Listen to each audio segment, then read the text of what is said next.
Jal Jeevan machine లో గత ప్రభుత్వం 4000 కోట్లు దుర్వినియోగం చేసిందని AP deputy CM Pawan Kalyan విమర్శించారు. నీటిని ఎక్కడి నుంచి తెచ్చుకుంటామనేది గుర్తించక ముందే పైపులు వేశారన్నారు. తమ ప్రభుత్వం అధికారంలోకి వచ్చాక 70,000 కోట్లు మంజూరు చేయాలని కేంద్రాన్ని కోరినట్లు పవన్ తెలిపారు. ఈ మేరకు కేంద్ర మంత్రి సిఆర్ పాటిల్ను కోరామన్నారు. పూర్తి వివరాలతో రావాలని ఆయన సూచించినట్లు వివరించారు. విజయవాడలో ఓ హోటల్లో జల్ జీవన్ మిషన్ అమలుపై గ్రామీణ నీటి సరఫరా పారిశుద్ధ్య విభాగం ఆధ్వర్యంలో నిర్వహించిన రాష్ట్ర స్థాయి వర్క్షాపులో డిప్యూటీ సీఎం పవన్ కళ్యాణ్ పాల్గొన్నారు. వర్క్షాపును పవన్ కళ్యాణ్ జ్యోతి ప్రజ్వలన చేసి ప్రారంభించారు. అనంతరం ఆయన మాట్లాడారు. తమ ప్రభుత్వం అధికారంలోకి వచ్చాక 70,000 కోట్లు మంజూరు చేయాలని కేంద్రాన్ని కోరినట్లు పవన్ తెలిపారు. ఈ మేరకు కేంద్ర మంత్రి సిఆర్ పాటిల్ను కోరామన్నారు. పూర్తి వివరాలతో రావాలని ఆయన సూచించినట్లు వివరించారు. జనవరి నెలాఖరుకు డిపిఆర్ తీసుకుని జలశక్తి మంత్రికి ప్రతిపాదన పంపిస్తామన్నారు. జల్ జీవన్ మిషన్లను మరింత బలోపేతం చేస్తామని తెలిపారు. అనేక మంది అనుభవిస్తున్న నీటి సమస్య పరిష్కారాన్ని తొలి ప్రాధాన్యంగా తీసుకోవాలన్నారు. రోజుకు మనిషికి సగటున 55 లీటర్ల పరిశుభ్రమైన నీటిని ఇవ్వాలనేది ప్రధాని మోదీ కల అని అన్నారు. నిరంతరం ప్రతి ఒక్కరికి నీటి సరఫరా ఉండాలనే ఆకాంక్షతో జల్ జీవన్ మిషన్ ప్రారంభమైందని పవన్ అన్నారు. 85.22 లక్షల కుటుంబాలకు గాను కేవలం 55.37 లక్షల గృహాలకి నీటి కుళాయిలు అందించబడ్డాయి. 29.85 లక్షల నీటి కుళాయిలకి ఇంకా ఇవ్వవలసి ఉందనేది ఈ డిఫరెన్స్ కూడా మనకి దీనివల్ల బయటకు వచ్చింది. సో దీంట్లో ఎక్కువ జల్ జీవన్ మిషన్ గతంలో తాగునీటి వనరులు ఎక్కువ శ్రేణుల్లో బోర్వెల్స్నే ఉపయోగించడం జరిగింది. కానీ ఇది భవిష్యత్తుకి సుస్థిరమైనవి కావు. ఇది అసలు జల్ జీవన్ మిషన్ యొక్క ముఖ్య ఉద్దేశానికే అసలు సంబంధం లేనిది అది. అందుకని మేము సస్టైనబుల్ వాటర్ రిసోర్సెస్ తోటి దాదాపు మనకున్న ఈ 20 పైగా ఉన్న ఈ సస్టైనబుల్ వాటర్ రిసోర్సెస్ నుంచి తీసుకునే బాధ్యతలో ఈ వర్క్షాప్ ఎందుకు పెట్టామంటే ప్రతి 26 జిల్లాల నుంచి వచ్చిన అధికారులందరికీ కూడా మీ జిల్లాలో ఎలాంటి సమస్యలు ఉన్నాయి, దాన్ని ఎలా దీన్ని అంటే మీ ఇన్పుట్స్ కావాలి. ఎందుకంటే ఒకసారి కేవలం ఒక సెంట్రల్ కమాండ్ నుంచి కనుక సెంట్రలైజ్డ్ అడ్మినిస్ట్రేషన్ కాకుండా ప్రతి జిల్లాకి వెళ్ళి కనుక్కోవాలని చాలా రివ్యూ మీటింగ్స్లో ఉంటే దాని నుంచి ఉత్పన్నమైంది ఈ వర్క్షాప్. సో నాకు మీరు మనస్ఫూర్తిగా మన objective to fulfil the dream of honourable prime minister Shri Narendra Modiji to give sustainable water with per capita 555 liters per day as on now, and in future it should be never-ending supply of water. That is the final objective of Jal Jeevan Mission. విద్యార్థులు సమయస్ఫూర్తి, తెలివితేటలు, అకుంఠిత దీక్ష, కఠోర శ్రమతో లక్ష్యాలను సాధించాలని BC సంక్షేమ శాఖ మంత్రి సవిత అన్నారు. కూటమి ప్రభుత్వంలో ఎంతో మంది గొప్పవారు పాలకులుగా ఉన్నారని, వారందరి నాయకత్వంలో ఏపీ పురోగమిస్తుందని ఆశాభావం వ్యక్తం చేశారు. విజయవాడ రూరల్ మండలం గొల్లపూడి గ్రామంలో ఆంధ్రప్రదేశ్ రాష్ట్ర BC civil services study circle, BC సంక్షేమం, ఈడబ్ల్యూఎస్ సంక్షేమం, చేనేత జౌళి శాఖ మంత్రి ఎస్ సవిత, మైలవరం ఎమ్మెల్యే వసంత వెంకటకృష్ణ ప్రసాద్ కలిసి ప్రారంభించారు. అనంతరం మంత్రి సవిత విద్యార్థులను ఉద్దేశించి మాట్లాడుతూ, సివిల్ సర్వీసెస్ పోటీ పరీక్షలకు సిద్ధమవుతున్న విద్యార్థుల తల్లిదండ్రులు మీ భవిష్యత్తుపై కన్న కలలను సాకారం చేయాలని సూచించారు. గతంలో పేద విద్యార్థులు చదువుకోవడానికి ఇబ్బందులు పడేవారన్నారు. కానీ నేడు ఆ పరిస్థితి లేదన్నారు. రాష్ట్ర ప్రభుత్వం కల్పిస్తున్న అవకాశాలను సద్వినియోగం చేసుకోవాలన్నారు. నేడు శాస్త్ర సాంకేతిక పరిజ్ఞానం ఎంతో అభివృద్ధి చెందిందన్నారు. ఇప్పటికే తొలి దశను దాటి ఒక విజయాన్ని నమోదు చేశారన్నారు. ఇదే స్ఫూర్తితో ముందుకు సాగి మరో 2 దశలు కూడా పూర్తి చేసుకొని సివిల్ సర్వీసెస్ పరీక్షల్లో విజయం సాధించి భారతదేశానికి వెలుగురేఖలు నింపాలని ఆకాంక్షించారు. మన విజనరీ లీడర్ టెక్నాలజీ అంటానే, పరిశ్రమలు అంటానే, రైతన్నలు అంటానే, విద్యా వ్యవస్థ అంటానే, మహిళలు అంటానే కనిపించే వ్యక్తి మన విజనరీ లీడర్ మాన్యశ్రీ ముఖ్యమంత్రి చంద్రబాబు నాయుడు గారని సభాముఖంగా మీకు తెలియజేస్తున్నాం. ఈరోజు తెలుగు రాష్ట్రాన్ని భారతదేశంలోనే ఖ్యాతి తెచ్చిన ఘనులు ఎవరంటే అన్న నందమూరి తారక రామారావు గారు, మన ముఖ్యమంత్రి చంద్రబాబు నాయుడు గారు అనే విషయాన్ని కూడా మీకు తెలియజేస్తున్నాం. మరి రాష్ట్రం విడిపోయి అప్పుల్లో ఉంది. 14-19లో కూర్చోవడానికి కుర్చీ కూడా లేదు. ఎట్లా చేస్తారో ఏమో అనుకున్నారు. కానీ రాష్ట్రాన్ని సురక్షితంగా ఏదైతే ఆ రోజు 2020 అన్నారో మళ్ళీ 2047 విజనరీ లీడర్ ముఖ్యమంత్రి చంద్రబాబు నాయుడు గారు ఆ రోజు 14-19లో కూడా అనేక పరిశ్రమలు తీసుకొచ్చారు, అనేక ఉద్యోగ ఉపాధి చూపించారు, రైతన్నలకు ఉపాధి చూపించారు, అమరావతికి నాంది పలికారు, పోలవరానికి నాంది పలికారు, సాగునీరు కావచ్చు, తాగునీరు కావచ్చు, ఎన్నో పరిశ్రమలు తీసుకొచ్చి ఘనత మన ముఖ్యమంత్రి చంద్రబాబు నాయుడు గారు.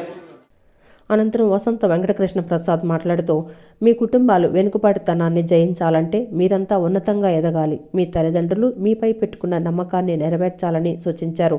నవ్యాంధ్రప్రదేశ్ నిర్మాణంలో మీరందరూ భాగస్వాములు కావాలని పిలుపునిచ్చారు. జీకొండూరు మండలం వెల్లటూరు గ్రామంలో బీసీ విద్యార్థుల కోసం ఓ గురుకుల పాఠశాల ఏర్పాటు చేయాలని మంత్రి సవితను ఎమ్మెల్యే కృష్ణప్రసాద్ కోరారు. జీవితంలో ముందుకు సాగాలనే పట్టుదల, అవకాశాలు అందిపుచ్చుకోవటం, అవకాశాలన్నీ మీ దగ్గరకు రావు, మీరే వాటి దగ్గరికి వెళ్ళాలి, లేదా వాటిని మీ దగ్గరకు తెచ్చుకోవాలనే కోణంలో ఆలోచించి రాబోయే రోజుల్లో కులాల మధ్య అంతరాలు ఇప్పటికే 90% చెరిగిపోయింది, మిగతాయి కూడా చెరిగిపోతాయి. ప్రభుత్వాలు మీకు అండగా నిలబడతాయి. తప్పకుండా ఒక దార్శనికుడు ముఖ్యమంత్రిగా ఈ రాష్ట్రానికి ఉన్నారు. ఒక ముందు చూపు కలిగిన నా బిడ్డలు, మా బీసీ బిడ్డలు పైకి రావాలని ఆకాంక్షించే, నిరంతరం ఉన్నతంగా ఆలోచించే సవితమ్మ గారు ఉన్నారు. అలాగే ఆధునిక వ్యవహారాలన్నీ బిడ్డలకు అందించడానికి మన లోకేష్ బాబు గారు ఉన్నారు. కాబట్టి ఈ అవకాశాలు ఉపయోగించుకోండి. నవ్యాంధ్రప్రదేశ్ నిర్మాతల్లో మీరు కూడా భాగస్వాములు కాండి.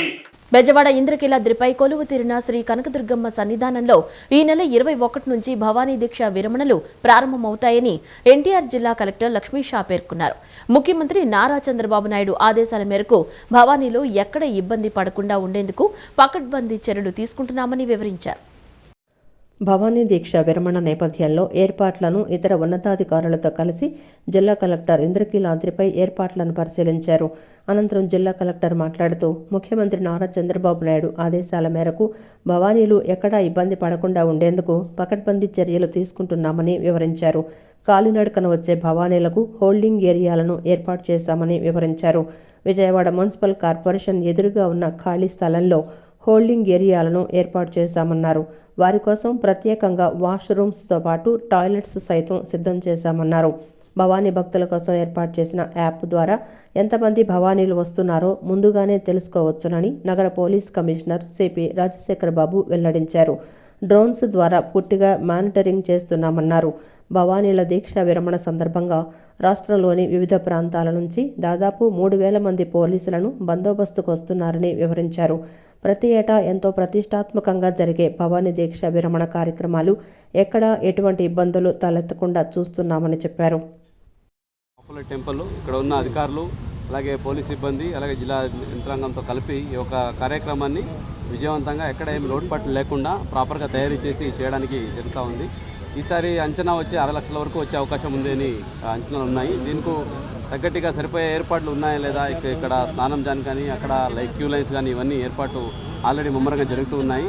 సో దీంట్లో భాగంగా పబ్లిక్ ఇన్కన్వీనియన్స్ లేకుండా 15 లక్షల వరకు వాటర్ బాటిల్స్ అందరికీ వచ్చే వాళ్ళకి నీళ్ళు ఇవ్వడము, అలాగే వాళ్ళకి కావాల్సిన అన్ని క్యూ లైన్స్, అలాగే టాయిలెట్స్ ఎన్ని అవసరమైతే అన్ని టాయిలెట్స్ అన్ని ఏర్పాటు చేసి, సో సిటీని ఆ టైంలో ఎక్కువ మంది వస్తారు కాబట్టి ఒకసారి క్లీన్లీనెస్గా పెట్టుకోవడము, అలాగే వాళ్ళకి కావాల్సిన ఇన్ఫర్మేషన్ అందజేయడము, వాళ్ళు ఈజీగా భక్తి భావంతో అయితే వస్తారో అదే భక్తి భావంతో అమ్మవారి దర్శనం చేయించి, సో వాళ్ళు ఒక మంచి దైవత ఫీలింగ్తో వాపస్ వెళ్ళడానికి టెంపుల్ అడ్మినిస్ట్రేషన్ అలాగే జిల్లా యంత్రాంగం ద్వారా మనము కృషి చేస్తున్నాము.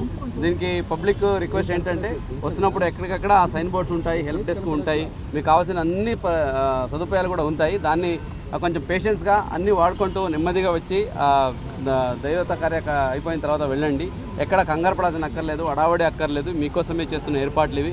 ఇంకా ఏదైనా ఫీడ్బ్యాక్స్ ఉన్నా కూడా, ఇంకా ఏదైనా ఇంప్రూవ్ చేయాలనుకున్నా కూడా సో కోఆర్డినేట్ చేసుకుని చేయడం జరుగుతుంది. సో ప్రతి ఒక్కరు ఈ భవానీ దీక్షల విరమణ కార్యక్రమాన్ని పాల్గొని సో విజయవంతంగా చేయాలి. దీంట్లో పబ్లిక్ ఫెసిలిటీస్ వరకు, పబ్లిక్ కన్వీనియన్స్, పబ్లిక్ ఇన్ఫర్మేషన్ వరకు ఏమీ లోటుపాట్లు లేకుండా జిల్లా యంత్రాంగం ద్వారా చేయడం జరుగుతుంది. ఈ భవానీస్ వచ్చేవాళ్ళు ఏ రోజు వస్తారు, ఏ టైంకి వస్తారు, ఏ ట్రైన్లో వస్తారు, ఎంతమంది వస్తారు అనేది రిజిస్ట్రేషన్ అనేది మనము ఈసారి గ్రామ సచివాలయం, వార్డు సచివాలయంలోనే నమోదు చేసుకునేదాకా ఒక యాప్ తయారు చేయడం జరిగింది. అదేవిధంగా వారు ఈ రిజిస్ట్రేషనే కాకుండా లడ్లు కూడా ఎంత అవసరం ఉంది, లడ్లు కూడా క్యూఆర్ కోడ్ టోకన్స్ అక్కడే గ్రామ సచివాలయంలో తీసుకునే విధంగా మనం ఈసారి ఏర్పాటు చేయడం జరిగింది.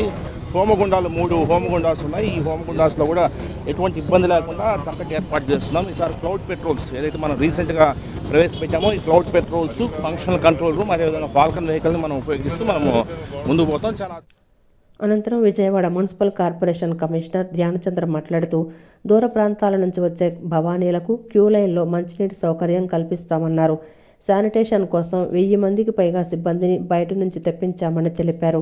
భవానీలు విడిచిన దుస్తులు ఎప్పటికప్పుడు తొలగించేందుకు సిబ్బందిని సైతం నియమించామని చెప్పారు. భవానీలు ఎవరైనా తప్పిపోతే వారు సమాచార కేంద్రానికి వచ్చే విధంగా మైకులను ఏర్పాటు చేసి ప్రచారం చేసేందుకు అన్ని ఏర్పాట్లు పూర్తి చేసినట్లు చెప్పారు. పోలీస్ అధికారులు, విఎంసీ సిబ్బంది సమన్వయంతో భవానీ దీక్ష విరమణకు ఏర్పాట్లు పూర్తి చేస్తున్నామని మున్సిపల్ కమిషనర్ ధ్యానచంద్ర వెల్లడించారు. ముస్లిం సామాజిక వర్గం అత్యధికంగా ఉన్న ప్రాంతం లబ్బీపేట వారి చిరకాల కోరిక అయిన షాదీఖానా నిర్మాణాన్ని త్వరలోనే పూర్తి చేసి వినియోగంలోకి తీసుకొస్తామని ఎమ్మెల్యే గద్దె రామ్మోహన్ చెప్పారు. ఆర్ఎండ్బి మంత్రి జనార్దన్ రెడ్డి సహకారంతో అదనంగా స్థలం తీసుకుని 2000 మంది సమావేశమయ్యేలా నిర్మాణం చేపట్టేలా కృషి చేస్తామన్నారు. భవన నిర్మాణానికి సంబంధించి అంచనాలు తయారు చేయాలని అధికారులకు సూచించడం జరిగిందన్నారు. అంచనాలు వచ్చిన దాన్ని బట్టి సీఎం చంద్రబాబు సహకారంతో కావలసిన నిధులు మొత్తాన్ని స్థల సమీకరణ చేసి ఈ ప్రాంత ప్రజల ఆకాంక్ష మేరకు నిర్మాణం చేస్తామన్నారు. విజయవాడ తూర్పు నియోజకవర్గం 19వ division Labbipeta YV Rao hospital road చివరి షాదీఖానా భవన నిర్మాణ పనులను ఎమ్మెల్యే గద్దె రామ్మోహన్ పరిశీలించారు. పనుల పురోగతిపై అధికారులతో మాట్లాడారు. ఈ సందర్భంగా ఎమ్మెల్యే మాట్లాడుతూ ముస్లిం సామాజిక వర్గం అత్యధికంగా నివాసం ఉండే ప్రాంతం లబ్బిపేటని, ఇక్కడ షాదీఖానా కావాలని స్థానిక ముస్లింలు ఎప్పటి నుంచో కోరుకుంటున్నారని అన్నారు. 2014-2019లో సీఎం చంద్రబాబు ఆదేశాలతో ఆర్ఎండ్బి మినిస్టర్గా అయ్యన్న పాత్రుడు ఉన్నప్పుడు అధికారులను పంపించి స్థలాన్ని సర్వే చేయించి షాదీఖానా నిర్మాణానికి కావలసిన ఫైల్స్ ముందుకు నడిపించడం జరిగిందన్నారు. తర్వాత వచ్చిన ప్రభుత్వం నిధులు కేటాయించి కొంతవరకు నిర్మాణం చేయడం జరిగిందన్నారు. దాన్ని పూర్తిగా ముస్లింలకు వినియోగంలోకి వచ్చేలా నిర్మాణం పూర్తి చేస్తామన్నారు. 2014-19లో ఆ రోజున ముఖ్యమంత్రి గారి యొక్క ఆదేశాలతో ఆర్ఎండ్బి మినిస్టర్ గారు అయ్యన్న పాత్రుడు గారు ఉన్నప్పుడు ఆయన అధికారులు పంపించి ఈ స్థలాన్ని అంతా కూడా సర్వే చేయడం జరిగింది. సర్వే చేసి సూత్రప్రాయంగా ఇక్కడ షాదీఖానా నిర్మాణం చేసుకోవచ్చు అని చెప్పి దానికి కావాల్సిన కాగితాలు అన్నీ కూడా ఫైల్స్ ముందుకు నడపడం జరిగింది. ఇక్కడ ఆ తర్వాత వచ్చిన ప్రభుత్వం నిధులు కేటాయించి కొంతవరకు నిర్మాణం చేపట్టడం జరిగింది. దాన్ని పూర్తిగా పబ్లిక్ వినియోగంలోకి తీసుకొచ్చే విధంగా ఆ నిర్మాణాలన్నీ కూడా పూర్తి చేసి ఇంకా ఎడిషనల్గా ఆర్ఎండ్బి మినిస్టర్ జనార్దన్ రెడ్డి గారి సహకారంతో ఇంకా ఎడిషనల్గా స్థలం కూడా తీసుకుని దీనిని సుమారు ఒక 2000 మంది సమావేశం అయ్యే విధంగా నిర్మాణం చేపట్టాలని దాంతో వాళ్ళ అధికారులను కూడా తీసుకొచ్చి దానికి అంచనాలు వేయమన్నాం. అంచనాలకు వచ్చిన దాన్ని బట్టి ముఖ్యమంత్రి నారా చంద్రబాబు నాయుడు గారి సహకారంతో దానికి కావాల్సిన మొత్తాన్ని, అదేవిధంగా దానికి కావాల్సిన స్థల సమీకరణ కూడా చేసి ఈ యొక్క ప్రాంత ప్రజల యొక్క ఆకాంక్ష మేరకు ఎలాంటి నిర్మాణం కోరుకుంటున్నారో అలాంటి నిర్మాణం చేపట్టాలనే ఉద్దేశంతోనే.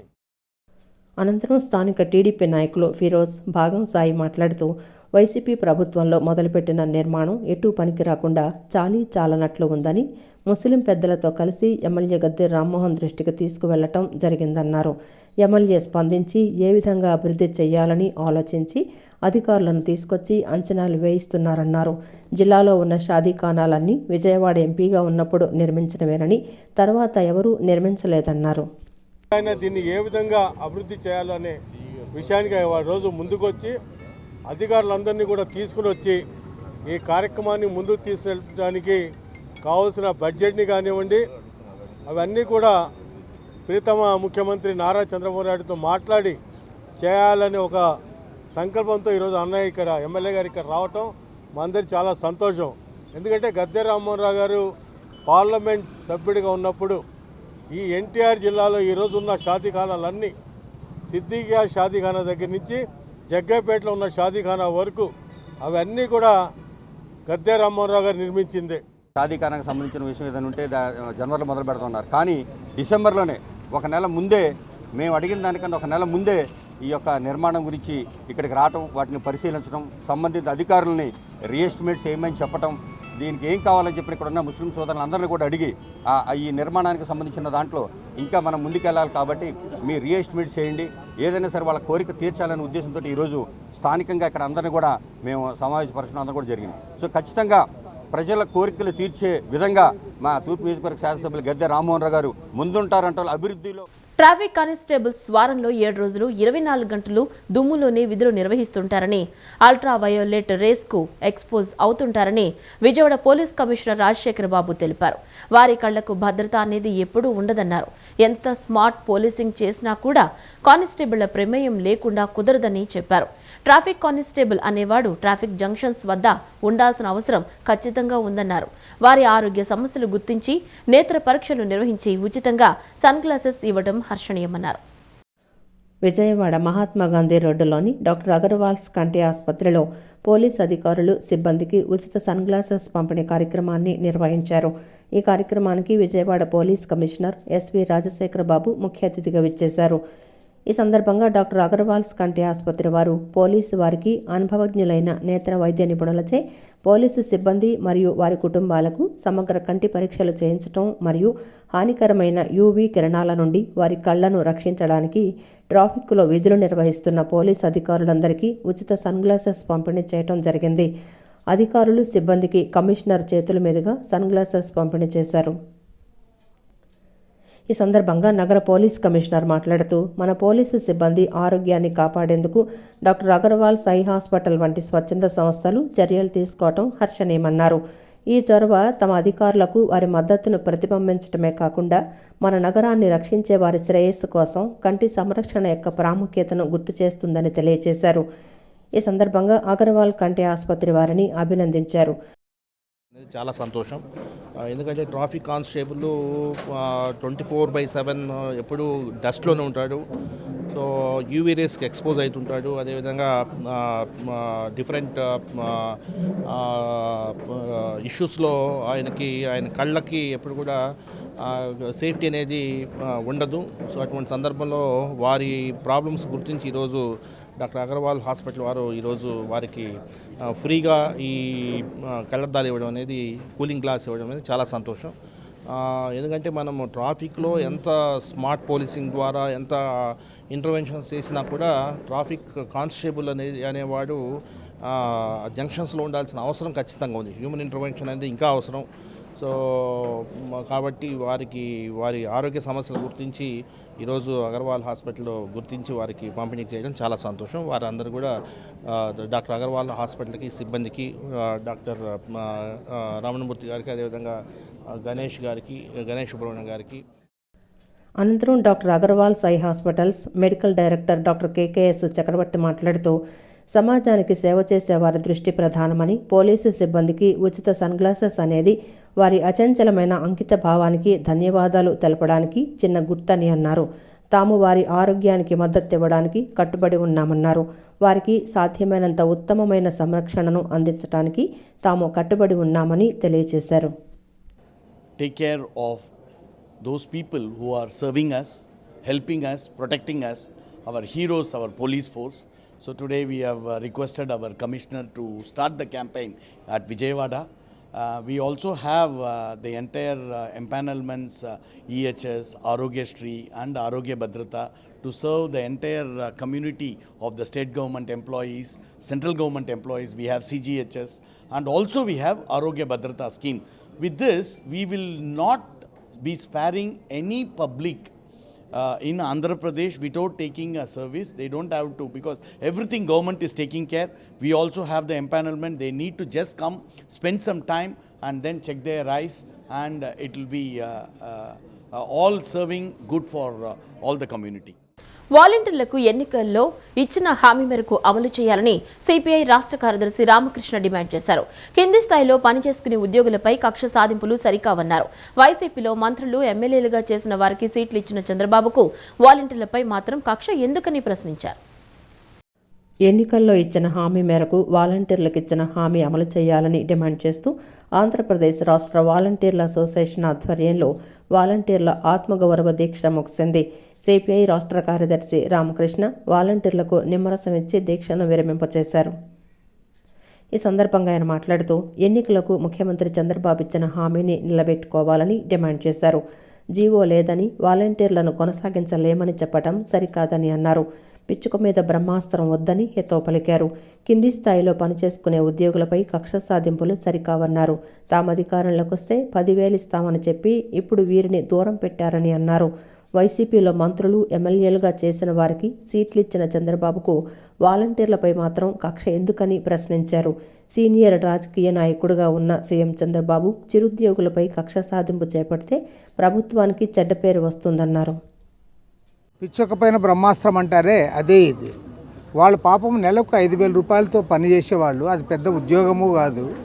పోన్లే దానికి ఏమైనా ఇతరత్ర రిక్రూట్మెంట్ కానీ ఇంకోటి కానీ పెద్దగా జరగాల, లేదంటే వాళ్ళకేం టీఏలు డిఏలు కూడా ఇవ్వడంలే, లేదంటే ఇంక్రిమెంట్స్ ఇవ్వడంలే.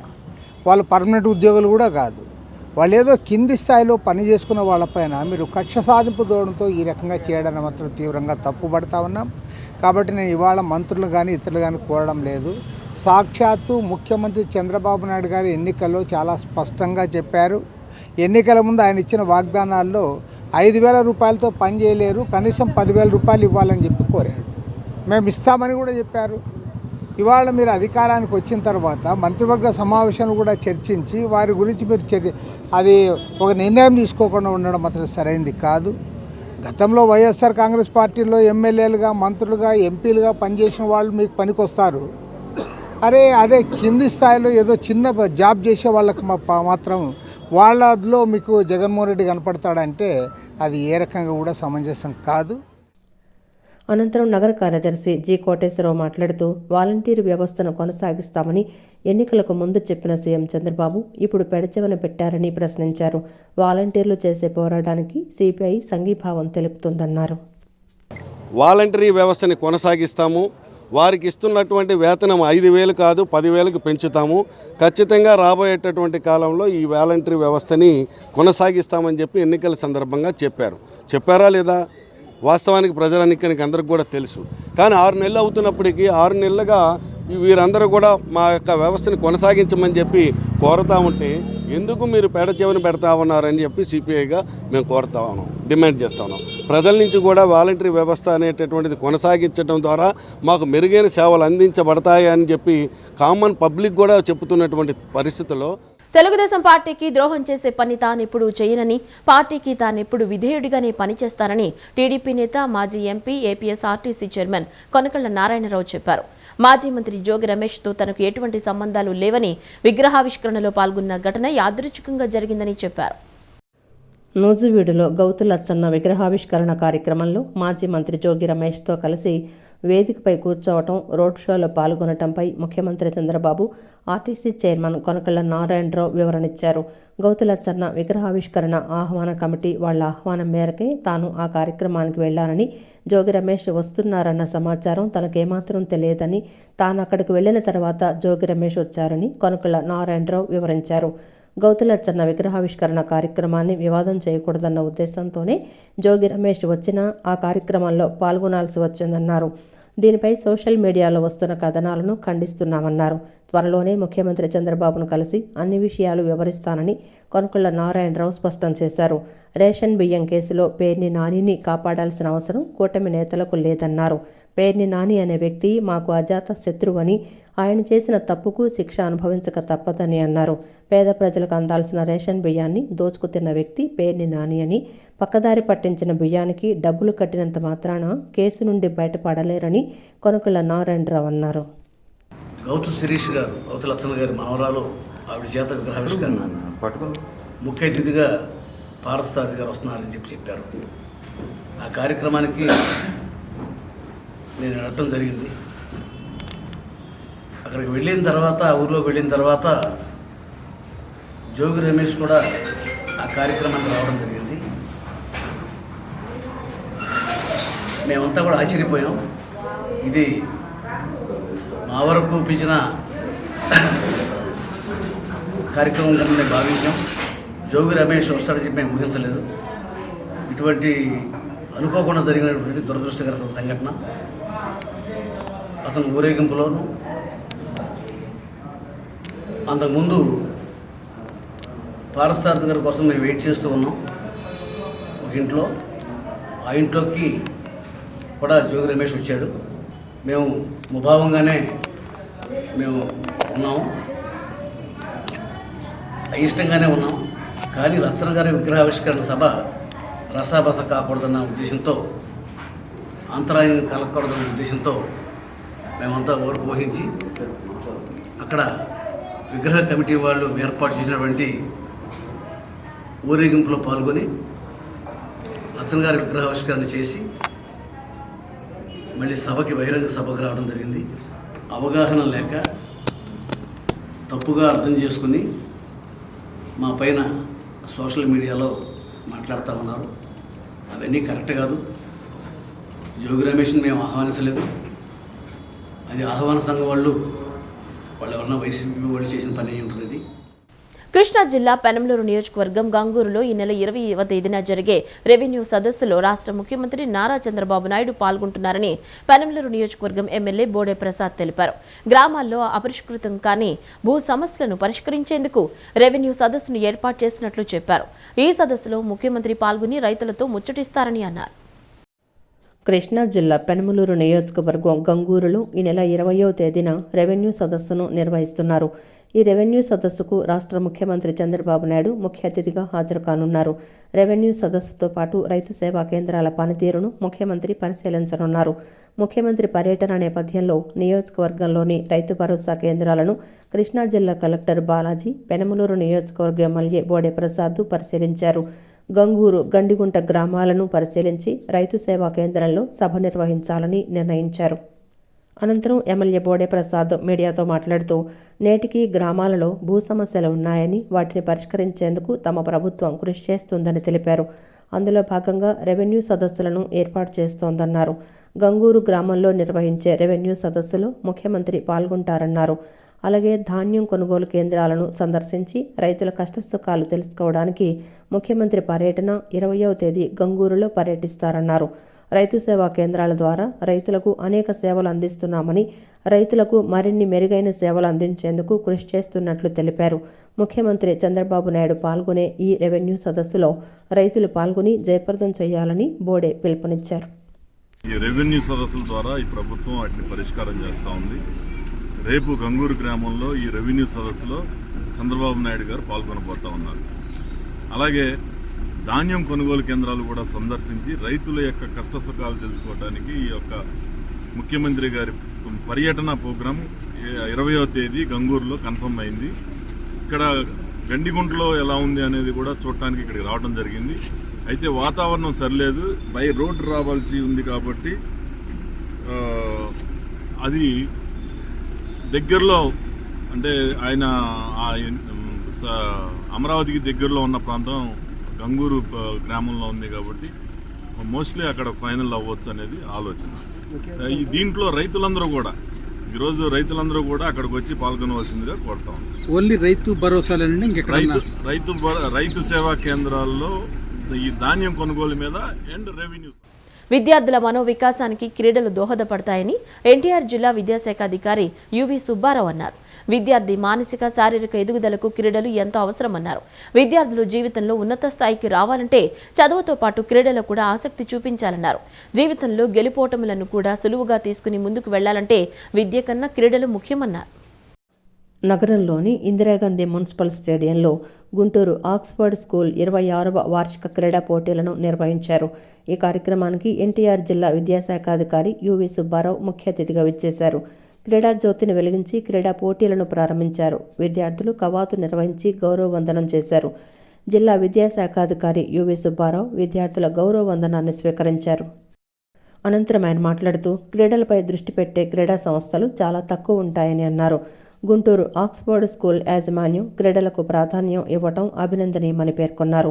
విద్యార్థులు జీవితంలో ఉన్నత స్థాయికి రావాలంటే చదువుతో పాటు క్రీడల్లో కూడా ఆసక్తి చూపించాలన్నారు. జీవితంలో గెలుపు ఓటములను కూడా సులువుగా తీసుకొని ముందుకు వెళ్లాలంటే చదువు కన్నా క్రీడలు ముఖ్యమన్నారు. క్రీడల్లో పాల్గొనడం వల్ల క్రీడాస్ఫూర్తి అలవడుతుందని చెప్పారు. ప్రైవేటు పాఠశాలల్లో క్రీడలకు ఇచ్చే సమయం చాలా తక్కువని, అటువంటిది ఆక్స్ఫర్డ్ యాజమాన్యం భారీ స్థాయిలో క్రీడా పోటీలు నిర్వహించడం పట్ల హర్షం వ్యక్తం చేస్తూ అభినందనలు తెలిపారు. విద్యార్థులు చదువుతో పాటు క్రీడల్లోనూ రాణించాలని, మానసికంగా శారీరకంగా దృఢంగా ఉండాలంటే క్రీడలు ఎంతో అవసరమని అన్నారు.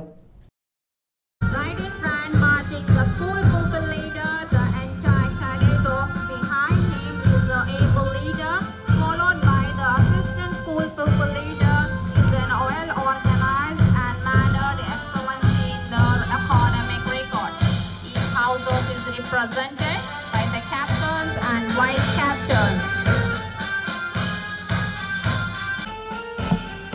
Here at your side is the Red House marching majestically in front of you.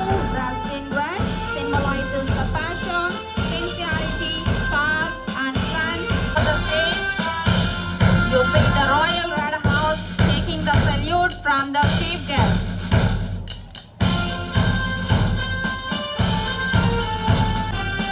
Blue salute. Near the stage, you see the brilliant brew house from the chief guest. The parade of cadet behind her is the able leader. Salute from the house chief guest.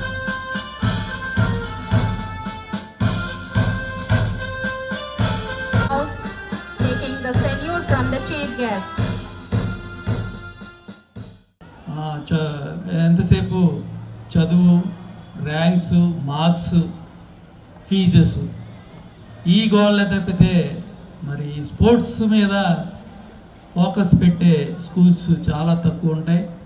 మరి అట్లాంటి పరిస్థితిలో మరి Oxford management ఇంత big event sports మీద conduct చేయటం, Vijayawada 6 branches ఇక్కడ ఈ sports ఈవెంట్లో పాల్గొనడం వాళ్ళకి హృదయపూర్వక అభినందనలు తెలియజేస్తున్నాను. ఎందుకంటే విద్యార్థి పూర్తిగా మనోవికాసానికి ఈ స్పోర్ట్స్ అనేవి చాలా అవసరం. విద్యార్థి మానసిక ఎదుగుదల, జీవితంలో ఉన్నత స్థాయికి రావాలంటే చదువుతో పాటు స్పోర్ట్స్ కూడా వాళ్ళలో ఏర్పడాలి. స్పోర్ట్స్నెస్ గెలుపోటములని, జీవితంలో కూడా గెలుపోటములని ఈజీగా తీసుకొని వాళ్ళు ముందుకు ఎదగాలంటే చదువు కన్నా స్పోర్ట్స్లోనే మరి ఆ మెంటల్ స్టెబిలిటీ అనేది. ఈ కార్యక్రమంలో స్కూల్ డైరెక్టర్ రెడ్డి, వివిధ బ్రాంచ్ల హెచ్ఎంలు, ఉపాధ్యాయులు, తల్లిదండ్రులు, విద్యార్థులు పాల్గొన్నారు. అదానితో జగన్మోహన్ రెడ్డి చేసుకున్న విద్యుత్ కొనుగోళ్ల ఒప్పందం తక్షణం రద్దు చేయాలని కాంగ్రెస్ పార్టీ నాయకులు డిమాండ్ చేశారు. అక్రమ డీల్తో 25 ఏళ్ల పాటు ఆంధ్ర రాష్ట్ర ప్రజలపై పడే భారం లక్షల కోట్లని వెంటనే ఈ డీల్తో ఉపసంహరించుకోవాలని కూటమి ప్రభుత్వాన్ని కోరారు. విద్యుత్ కొనుగోళ్ల విషయంలో లంచాలు తీసుకున్నట్లు ఇప్పటికే అమెరికాకు చెందిన దర్యాప్తు సంస్థలు నిరూపించాయన్నారు. అదానితో జరిగిన విద్యుత్ ఒప్పందాలను రద్దు చేయాలని డిమాండ్ చేస్తూ చలో రాజ్ భవన్ కార్యక్రమానికి వెళుతున్న కాంగ్రెస్ నేతలను ఆంధ్రరత్న భవన్ వద్ద పోలీసులు అడ్డుకున్నారు. ఈ నేపథ్యంలో పోలీసులు, కాంగ్రెస్ నాయకుల మధ్య వాగ్వాదం చోటు చేసుకుంది. దీంతో పోలీసులు బలవంతంగా కాంగ్రెస్ నాయకులను అరెస్టు చేసి పోలీస్ స్టేషన్లకు తరలించారు. ఈ సందర్భంగా నరహర్శెట్టి నరసింహారావు మాట్లాడుతూ అక్రమ ఒప్పందంతో 25 ఏళ్ల పాటు ఆంధ్ర ప్రజలపై పడే భారం 1,50,000 కోట్లని ఆందోళన వ్యక్తం చేశారు. వెంటనే డీల్ రద్దు చేయాలని కూటమి ప్రభుత్వాన్ని డిమాండ్ చేశారు. ముడుపులపై సిబిఐ లేదా సిట్టింగ్ జడ్జితో విచారణ జరిపించాలని కోరారు. విద్యుత్ కొనుగోళ్ల విషయంలో లంచాలు తీసుకున్నట్లు ఇప్పటికే అమెరికాకు చెందిన దర్యాప్తు సంస్థలు నిరూపించాయని, స్కీముల కోసం స్కాములకు పాల్పడ్డట్లు ఆధారాలు సైతం బయటకొచ్చాయన్నారు. లంచాల కోసం రాష్ట్రాన్ని తాకట్టు పెట్టి ఆర్థికంగా మరింత నష్టాల్లోకి నెట్టారని ఆరోపించారు. ప్రజాస్వామ్య హక్కులు కాలరాయటం, రాజ్యాంగ హక్కులను కాలరాయటం, అక్కడ ప్రజలకు మాన ప్రాణాలకి రక్షణ లేనటువంటి స్థితిలో ఒక దేశ ప్రధానిగా ఉండి ఇవాళ కూడా ఆయన వెళ్ళి మణిపూర్లో సందర్శించలేదంటే ఆయన ప్రధానిగా అనర్హుడు. తక్షణం మోడీ గారు రాజీనామా చేయాలని కాంగ్రెస్ పార్టీకి మేము డిమాండ్ చేస్తున్నాం. అలాగే వాళ్ళ ఆయనకు అత్యంత స్నేహితుడు పరంగా చెప్పాలంటే మోడీ గారికి మామూలుగా అదానీ గారికి మోడీ గారి బినామీ. ఇవాళ అదానీ గారి కుంభకోణాలు మన భారతదేశ ఎల్లలు దాటి అమెరికా దర్యాప్తు సంస్థలైన నేరస్తులని చెప్పింది. కానీ ఇవాళ వరకు ప్రధాని గారు నోరు మెదపడు, ఆయన అరెస్ట్ చేయమని చెప్పడు. ఇవాళ దేశ సంపద అంతా కూడా కార్పొరేట్ సంస్థలు దారదత్తం చేస్తున్నాడు. అదానీ అంబానీలు ఒకప్పుడు సామాన్య పారిశ్రామికవేత్తలుగా ఉండేవాళ్ళు ఇవాళ ప్రపంచ కుబేర్ల దృష్టిలో ఏమిదో ప్లేస్లోకి వెళ్ళిపోయాడు అదానీ. ఇదే మీరు ఈ దేశానికి ఇచ్చేది అని మేము అడుగుతున్నాం. 100 సంవత్సరాలు పూర్వం పల్లె ఆ పల్లెలో జీవించిన మానవుని జీవన విధానాన్ని ప్రపంచ ప్రజల ముందు ఆవిష్కరించేందుకు 243 చరణాలతో గేయ కావ్యాన్ని రచించి 100 ఏండ్ల నా ఊరుగా నామకరణం చేసినట్లు కవి, రచయిత, ప్రజా గాయకుడు వరంగల్ శ్రీనివాస్ తెలిపారు. 72 మంది గాయనీలతో 171 మంది గాయకులతో పాడించి 460 మందితో ప్రదర్శన చేయించి ఇదే గేయ కావ్యాన్ని 243 కొరియోగ్రాఫర్లతో కొరియోగ్రఫీ చేయించి ప్రపంచవ్యాప్తం చేయించాలని సంకల్పించినట్లు చెప్పారు. దీనిలో భాగంగా ఈ నెల 20న విజయవాడ ప్రెస్ క్లబ్లో గాయని గాయకుల ఎంపిక కార్యక్రమాన్ని నిర్వహించనున్నట్లు చెప్పారు. గురునానక్ రోడ్డులో ఎన్టీఆర్ భవన్లో కవి, రచయిత, ప్రజా గాయకుడు వరంగల్ శ్రీనివాస్ విలేకరుల సమావేశం నిర్వహించారు. సమావేశంలో ఆయన మాట్లాడుతూ 100 ఏళ్ల క్రితం సంస్కృతి, సాంప్రదాయాలు, కట్టుబాట్లు, యాస, భాష, స్త్రీల పట్ల గౌరవ మర్యాదలు, అప్పటి 16 రోజుల పెళ్లిళ్లు, పద్ధతులు, వ్యవసాయ పనిముట్లు, పశు సంపదను ఎలా కాపాడుకున్నారు, వైద్యం, ఇలా అన్ని అంశాలను అద్దం పట్టేలా 100 ఏండ్ల నా ఊరు గేయ కావ్యాన్ని 243 చరణాలతో రచించినట్లు చెప్పారు. మన సంస్కృతిని భావితరాలకు అందించకపోతే ప్రమాదంలో పడిపోతామన్నారు. అందుకే భావితరాలకు అందించేందుకు సంకల్పించానని చెప్పారు. మనం కావడి కుండల్లా విడిపోయామని, కావడి బద్దలా కలిసి ఉండాలనే కాంక్షతో కళాకారులకు ఎలాంటి ప్రాంత భేదాలు, కులమతాలు, రంగురూపులు లేవని చాటి చెప్పేందుకు అన్ని ప్రాంతాల వారిని కలుపుకోవాలని, 2 రాష్ట్రాల తెలుగు గాయకులతో పాడించాలని నిర్ణయించినట్లు తెలిపారు. ఈ నెల 20న విజయవాడ ప్రెస్ క్లబ్లో గాయని గాయకుల ఎంపిక కార్యక్రమాన్ని నిర్వహించనున్నట్లు చెప్పారు. గాయని గాయకులు ఎవరైనా మీకు వచ్చిన పాట పాడితే నాకు నచ్చిన నా పాటకు సంబంధించిన గొంతులను ఎంపిక చేసుకుంటానని తెలిపారు. అద్దంలో మన ప్రతిబింబాన్ని చూసుకుంటే ఎంత క్లియర్గా కనిపిస్తుందో ఆ స్థాయిలో మనందరికీ కూడా ఆ యొక్క రుచులు, మానవుడు 100 ఏళ్ల క్రితం ఏ విధంగా ఉన్నాడు, మన పల్లెలు ఏ విధంగా ఉన్నాయి, మన పల్లె పదాలేంటి, మన ఆట పాటలేంటి, మన మాటలేంటి, ఇవన్నీ కూడా మన సంస్కృతి సాంప్రదాయాలు అన్నిటికీ అద్దం పట్టే విధంగా వాటన్నిటినీ మనకి గుర్తు చేసి, మనం పూర్తిగా పరాయి సంస్కృతిలో మనల్ని మనం మర్చిపోతున్నటువంటి తరుణం ఇది. ఈ సమయంలో ఇది గుర్తు చేయడం చాలా నిజంగా వరంగల్ శ్రీనివాస్ మిత్రులు ఆయన ఈ కార్యక్రమానికి శ్రీకారం చుట్టడం అనేది నిజంగా ఆయన పాదాలకి వందనం చేయాల్సినటువంటి పరిస్థితి.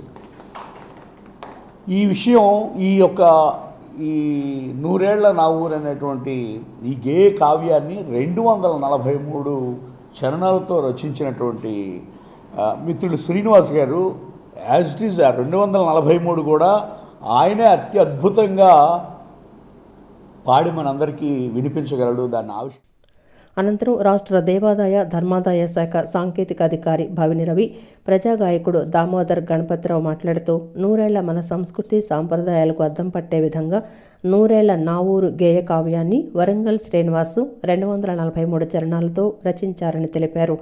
ఆ గేయ కావ్యాన్ని 2 తెలుగు రాష్ట్రాల్లోని నూతన గాయకులతో పాడించాలని నిర్ణయించినట్లు తెలిపారు. కొత్త వారికి అవకాశాన్ని కల్పించాలని, అందరూ కలిసి జీవిస్తే బాగుంటుందని, అందరూ ఇందులో సమిధులు కావాలనే సదుద్దేశంతో నిర్ణయం తీసుకోవటం గొప్ప విషయమన్నారు. అద్భుతమైన గేయ కావ్యమని, అందరూ కలిసి కార్యక్రమాన్ని జయప్రదం చేయాలన్నారు. కవయ నిరంకుశ, కవులే చెప్పాలి. ఇప్పుడు మీడియా వారు చెప్తున్నారు. కవులు చెప్పాలి చరిత్ర, ప్రజా కవులు చెప్పాలి చరిత్ర. 243 చరణాలు, పాట ఒకటే. పల్లెటూరు, పల్లెలే దేశానికి పట్టుకొమ్మలు, ఒకప్పటి నానుడి. ఇప్పుడు ఏమైందో మీకు తెలుసు. ఇదంతా క్రోడీకరించి 243 చరణాల్లో వరంగల్ శ్రీనన్న, కవులకు కళాకారులకి అన్న అనే పదం చాలా ఆదర్శం. వరంగల్ శ్రీనన్న రాశాడు, ఆంధ్రప్రదేశ్ తెలంగాణ ఉభయ రాష్ట్రాల్లో ఉన్నటువంటి గాయకులు పాడతారు. ఇది మహత్తరమైనటువంటి ఘట్టం. 2024-25లో జరగబోయే అద్భుతమైనటువంటి దృశ్య కావ్యం, గేయ కావ్యం ఇది ఆషామాషి విషయం కాదు. అన్ని ప్రాంతాలను కలుపుకోవాలి. పల్లె నా పల్లె కాదు, అందరి పల్లె. అప్పటి సంస్కృతి, సాంప్రదాయాలు, కట్టుబాట్లు, యాస, భాష, స్త్రీల పట్ల గౌరవ మర్యాదలు, అప్పటి 16 రోజుల పెళ్ళిళ్ళు, అప్పటి వడకలగ్గాలు, అప్పటి సంవృత్తలు, అప్పటి పద్ధతులు, అప్పటి నాగడి, గొర్రు, గుంటుక, దంతె, తుండం బొక్కిన దండెడతాడు, టంగువార్లు, పరకుచ్చులు, పగ్గాలు, కణాలు, దుత్తలు, బేరడాకులు, సాయిశీల, ఉప్పుగారు, ఈ వ్యవసాయ పనిముట్లు పూర్తిగా అంతరించిపోతున్నాయి. గసుగొయ్య, జడ్డిగం అంటే ఎవరు తెలియదు. ఏ కార్తెలో పంటేసుకొని ఏ కార్తెలో కోసుకున్నాం మనం. గొలుసుకడి చెరువులని ఎట్లా వాడుకున్నాం. స్వయం సహాయక సంఘాల మహిళలు, గ్రామీణ హస్త కళాకారులు తయారు చేసిన ఉత్పత్తులకు మార్కెట్ సౌకర్యం కల్పించి ఉపాధి అవకాశాలు మెరుగుపరచాలనే లక్ష్యంతో ప్రైవేట్ షాపింగ్ మాల్స్లో స్టాల్ ఇన్ మాల్స్ నిర్వహిస్తున్నామని నాబార్డు సీజీఎం ఎంఆర్ గోపాల్ తెలిపారు. స్వయం సహాయక బృందాల మహిళలకు, నిరుద్యోగ యువతకు స్కిల్ డెవలప్మెంట్లో శిక్షణ అందించేందుకు నాబార్డ్ సంస్థ సిద్ధంగా ఉందని చెప్పారు. 30 మందికి పైబడి బృందంగా ఏర్పడి ముందుకు వస్తే వారు ఎంచుకున్న రంగంపై శిక్షణ అందించేందుకు చర్యలు తీసుకుంటామన్నారు. By rotation, the artisans and handicraftsmen can come and display their products and sell their products, because we are taking the advantage of the huge number of footfalls in this mall. We are thankful to the PVP Mall for giving us the opportunity to host this stall in mall program in Vijayawada within their complex.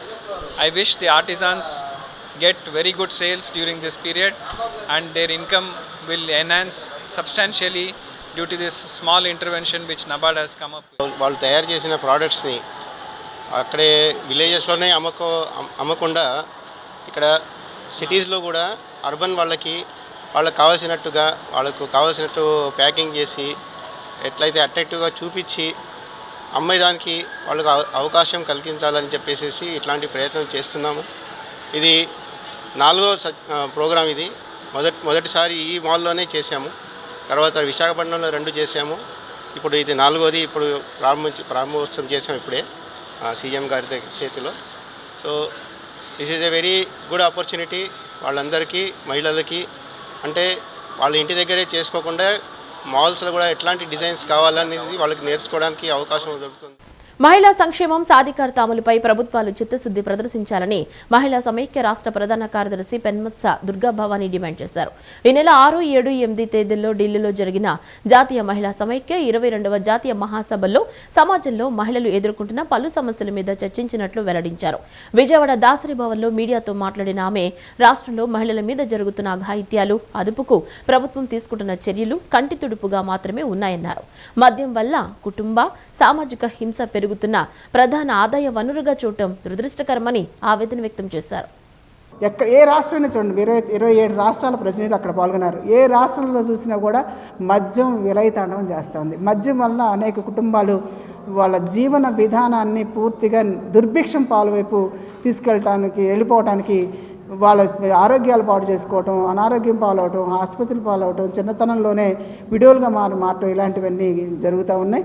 దానికి మా మహిళా సమాఖ్య జాతీయ సమావేశాల్లో చర్చింది ఏంటంటే ప్రతి రాష్ట్రంలో కూడా దాదాపు 1000 మంది మహిళలు ఉంటే అందులో 200 మంది అతి చిన్న వయసులోనే విధవలుగా మారుతున్నారు. దానికి కారణం మద్యం అనేది క్లియర్గా మా సర్వే రిపోర్ట్లో తెలిసింది. అలాగే ఆంధ్రప్రదేశ్లో కూడా మేము ఒక గ్రామాన్ని సర్వే చేస్తే ఒక 700 కుటుంబాలున్న గ్రామంలో సర్వే చేస్తే అందులో 234 మంది విడోలు ఉన్నట్టు తెలిసింది. వాళ్ళు కూడా 35 సంవత్సరాల లోపు వాళ్ళే విడోలుగా మారారు. దీనికి కారణం మద్యం. ఆ మద్యం వల్ల వాళ్ళ చిన్న వయసులోనే ప్రాణాలు కోల్పోవడం, జీవితాంతం విధవగా మారటం, దానివల్ల ఎంత ఆర్థిక ఇబ్బందులకు లోనవుతున్నారో ప్రత్యక్షంగా కనిపిస్తుంది. అలాంటి జీవితాలతో చెలగాటం ఆడుతున్న మద్యాన్ని ప్రధాన ఆదాయ వనరుగా ప్రభుత్వాలు చూడటాన్ని మేము గ్రహిస్తూ ఉన్నాం.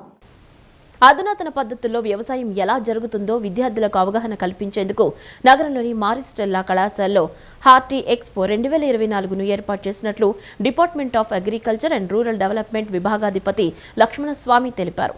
వ్యవసాయంలో అవలంబిస్తున్న ప్రస్తుత సాంకేతికత, 30 ఏళ్ల క్రితం వినియోగించిన సాంకేతికత, భవిష్యత్తులో వ్యవసాయంలో ఎటువంటి విప్లవాత్మక మార్పులు రాబోతున్నాయో వివరిస్తూ ఈ ఎక్స్పోను నిర్వహిస్తున్నామని చెప్పారు. జాతీయ రైతు దినోత్సవాన్ని పురస్కరించుకొని నగరంలోని మేరీ స్టెల్లా కళాశాలలో department of agriculture and rural development ఆధ్వర్యంలో హార్టీ ఎక్స్పో 2024ను ఏర్పాటు చేశారు. కళాశాల correspondent doctor sister Leena Quadros, principal doctor sister Jacintha Quadros, department of agriculture and rural development విభాగాధిపతి పి లక్ష్మణస్వామి రైతులు జ్యోతి ప్రజ్వలన చేసి ఎక్స్పోను ప్రారంభించారు. ఈ ఎక్స్పోలో అగ్రికల్చర్ వాల్యూ యాడెడ్ ప్రోడక్ట్స్ను ప్రదర్శించారు. ఆధునిక సాంకేతిక పరిజ్ఞానం వినియోగించి డ్రోన్స్ ద్వారా మందుల పిచికారీ ఎలా చేస్తారో డ్రోన్ టెక్నీషియన్లు ప్రయోగాత్మకంగా ప్రదర్శించి అవగాహన కల్పించారు. Irrigation channels, sensor based irrigation technology గురించి విద్యార్థులు వివరించారు. వ్యవసాయ ఉత్పత్తుల్లో వేస్ట్ అనేది లేకుండా ఇంపోర్టెడ్ ఉత్పత్తులుగా మార్చే విధానాన్ని విద్యార్థులు ప్రదర్శనలో ఉంచారు. ఈ సందర్భంగా లక్ష్మణస్వామి మాట్లాడుతూ రైతులు, విద్యార్థులకు అధునాతన వ్యవసాయ పద్ధతుల గురించి తెలియజేసేందుకు ఈ ఎక్స్పో నిర్వహిస్తున్నట్లు చెప్పారు. వ్యవసాయంలో అవలంబిస్తున్న ప్రస్తుత సాంకేతికత, 30 ఏళ్ల క్రితం వినియోగించిన సాంకేతికత, భవిష్యత్తులో వ్యవసాయంలో ఎటువంటి విప్లవాత్మక మార్పులు రాబోతున్నాయో ఈ ఎక్స్పోలో వివరిస్తున్నామని అన్నారు. నూజివీడు, ఆగిరిపల్లి, పెనమలూరు చుట్టుప్రక్కల గ్రామాల నుంచి రైతులు వర్క్షాపులో పాల్గొన్నారని తెలిపారు. ఉలవపాడు నుంచి మామిడి ఎగుమతి, దిగుమతిదారులు, రైతులను కూడా తీసుకురావటం జరిగిందన్నారు. రైతులకి, స్టూడెంట్స్కి, అగ్రికల్చర్ స్టూడెంట్స్కి, తర్వాత స్కూల్ స్థాయి నుంచి కాలేజ్ స్థాయి వరకు ఉన్నటువంటి స్టూడెంట్స్కి ఒక అవేర్నెస్, అధునాతన పద్ధతిలో వ్యవసాయం ఎలా జరుగుతుంది, ఇప్పుడు ఉన్నటువంటి టెక్నాలజీ, ఇంతకుముందు 20-30 సంవత్సరాల క్రితం ఉన్నటువంటి టెక్నాలజీని, రాబోయే ఫ్యూచర్ టెక్నాలజీని, అంటే current technology, old technology, future technology base చేసుకొని ఈ అగ్రికల్చర్ ఎక్స్పో, హార్టికల్చర్ ఎక్స్పోని ఆర్గనైజ్ జరిగింది. ఈ ఎక్స్పోలో ఫార్మర్స్ నూజివీడు నుంచి, ఆగిరిపల్లి నుంచి, ఈ పెనమలూరు చుట్టుపక్కల గ్రామాల నుంచి వచ్చినటువంటి ఫార్మర్స్ ఈ అవేర్నెస్ ప్రోగ్రాంలో పార్టిసిపేట్ జరిగింది. ఇలా కాకుండా ఈ ఇప్పుడు రానున్న అటువంటి 3 monthsలో మ్యాంగో సీజన్ బాగా స్టార్ట్ అవుతుంది. ఈ మ్యాంగో సీజన్కి దాంట్లో ఎక్స్పర్ట్స్ని కూడా మేము ఉలవపాడు మండలం నుంచి, ఉలవపాడు గ్రామం నెల్లూరు డిస్టిక్ నుంచి కూడా ఈ ఎక్స్పోర్టర్స్ని, ఇంపోర్టర్స్ని కూడా తీసుకురావడం జరిగింది. ఈ దీంట్లో పైన ఫార్మర్స్ మీటింగ్లో ఉన్నారు. ఈ అవగాహన సదస్సుని బాగా రిసీవ్ చేసుకున్నారు farmers, students, different schools and colleges students కూడా రావడం జరిగింది. ఈ ఎక్స్పోని బాగా సంతోషకరంగా రిసీవ్ చేయడం. స్థానిక సంస్థల ఎన్నికల్లో బీసీలకు రాజకీయ రిజర్వేషన్లు అమలు చేయాలని ఎంబీసీ అధ్యక్షులు ఇనుకొండ సుబ్రహ్మణ్యం ప్రభుత్వాన్ని కోరారు. ఏబీసీడీలుగా వర్గీకరణ జరిపిన తర్వాతే ఎన్నికలు జరపాలన్నారు. రాష్ట్ర బీసీ కమిషన్ కు రాజ్యాంగ ప్రతిపత్తి కల్పించి బీసీల సమస్యలు చెప్పుకునే విధంగా ఆన్లైన్ పోర్టల్ ఏర్పాటు చేయాలని ప్రభుత్వానికి సూచించారు.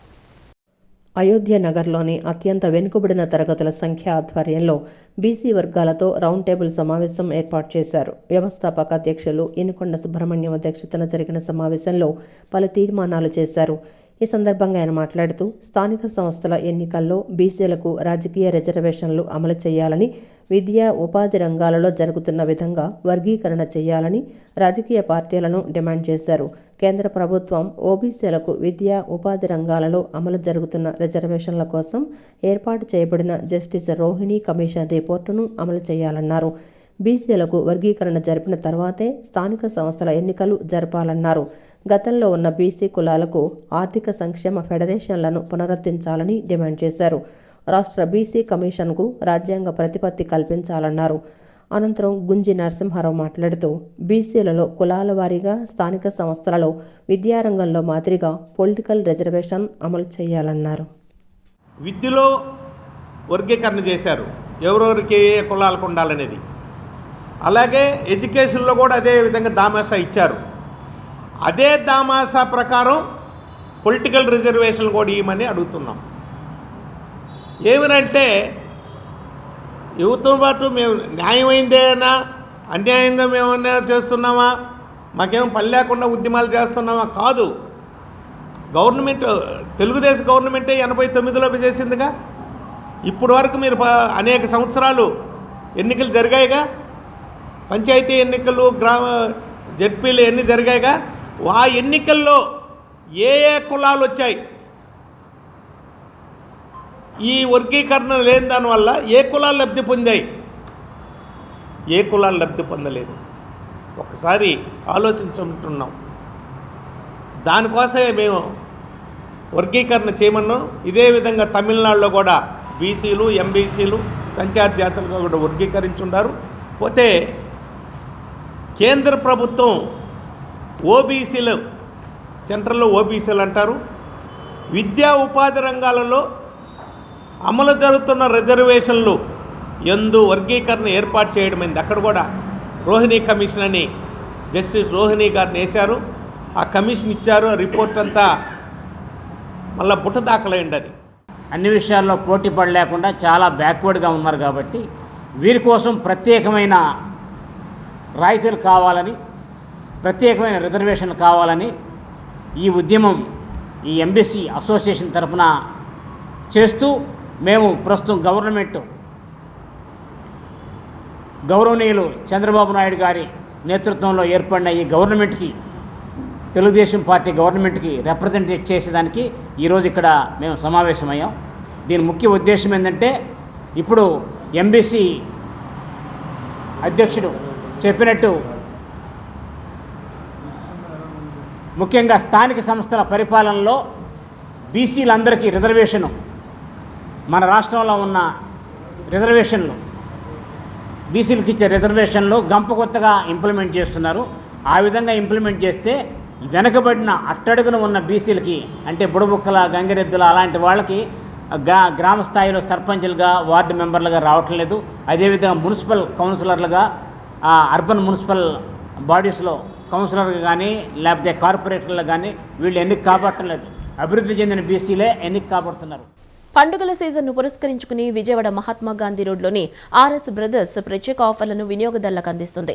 సరికొత్త స్టాక్, వినూత్నమైన డిజైన్లు, విస్తృత శ్రేణి కలెక్షన్స్తో వినియోగదారులకు ఆహ్వానం పలుకుతుంది. ప్రతి 1000 రూపాయల కొనుగోలుపై ప్రత్యేక బహుమతులను కూడా అందిస్తుంది. క్రిస్మస్, న్యూ ఇయర్, సంక్రాంతి పండుగలను పురస్కరించుకుని విజయవాడ మహాత్మా గాంధీ రోడ్డులోని ఆర్ఎస్ బ్రదర్స్లో ప్రత్యేక ఆఫర్లను ప్రకటించారు. దీంతో షోరూం వినియోగదారులతో కళకళలాడుతోంది. వినియోగదారులు కుటుంబ సమేతంగా విచ్చేసి వస్త్రాలను కొనుగోలు చేస్తున్నారు. ప్రతి సంవత్సరంలా ఈ ఏడాది కూడా ప్రత్యేక ఆఫర్లను అందిస్తున్నట్లు స్టోర్ మేనేజర్ ఉదయ్ భాస్కర్ చెప్పారు. ప్రతి 1000 రూపాయల కొనుగోలుపై బ్రాండెడ్ బహుమతులు ఉచితంగా ఇస్తున్నట్లు తెలిపారు. సరికొత్త ఆఫర్లు, సరికొత్త కలెక్షన్తో ఆర్ఎస్ బ్రదర్స్ వినియోగదారులకు స్వాగతం పలుకుతోందన్నారు. Sarees, men's wear, kids wear, ladies kurtis, tops, lehengas వినూత్నమైన డిజైన్లతో, ఆఫర్లతో అందిస్తున్నామని తెలిపారు. ప్రతి ఏడాదికి మాదిరిగానే ఈ సంవత్సరం కూడా ఆర్ఎస్ బ్రదర్స్ వారు సరికొత్త ఆఫర్స్, సరికొత్త కలెక్షన్తో ముందుకు వచ్చాము. అంతేకాకుండా ఈ ఏడాది ప్రత్యేకంగా ప్రతి 1000 రూపాయల కొనుగోలుపై బ్రాండెడ్ గిఫ్ట్స్ ఉచితంగా ఇవ్వటం జరుగుతుంది. అందరూ ఈ అవకాశాన్ని సద్వినియోగం చేసుకుంటారు. ఆర్ఎస్ బ్రదర్స్కి షాపింగ్కి వస్తారని ఆశిస్తూ ముందుగానే క్రిస్మస్, న్యూ ఇయర్ మరియు సంక్రాంతి శుభాకాంక్షలు తెలియజేస్తున్నాం. విజయవాడ వంటంలో ప్రఖ్యాతిగాంచిన కోమల విలాస్ నేటి నుంచి లక్కీ రెస్టారెంట్ పేరిట భోజన ప్రియులకు అందుబాటులోకి వస్తుంది. కోమల విలాస్ ఆధునీకరణ చేసి లక్కీ రెస్టారెంట్ గా మార్చడం జరిగింది. ఆధునీకరించిన లక్కీ రెస్టారెంట్ ను నగర మేయర్ రాయన భాగ్యలక్ష్మి ప్రారంభించారు. మేయర్ రాయన భాగ్యలక్ష్మి మాట్లాడుతూ, కాజా, రాంపిళ్ల లక్ష్మి కలిసి కోమల విలాస్ ఆధునీకరించి లక్కీ రెస్టారెంట్ అందుబాటులోకి తీసుకొచ్చారని తెలిపారు. నాణ్యమైన ఆహార పదార్థాలను భోజన ప్రియులకు అందించాలనే ఉద్దేశంతో లక్కీ రెస్టారెంట్ ను ప్రారంభించినట్లు రెస్టారెంట్ యజమానులు తెలిపారు. కోమల విలాస్ హోటల్ ఉందో ఆ హోటల్ని ఈరోజు లక్కీ రెస్టారెంట్గా నూతనంగా ఈరోజు ఓపెనింగ్ చేయడం జరిగింది.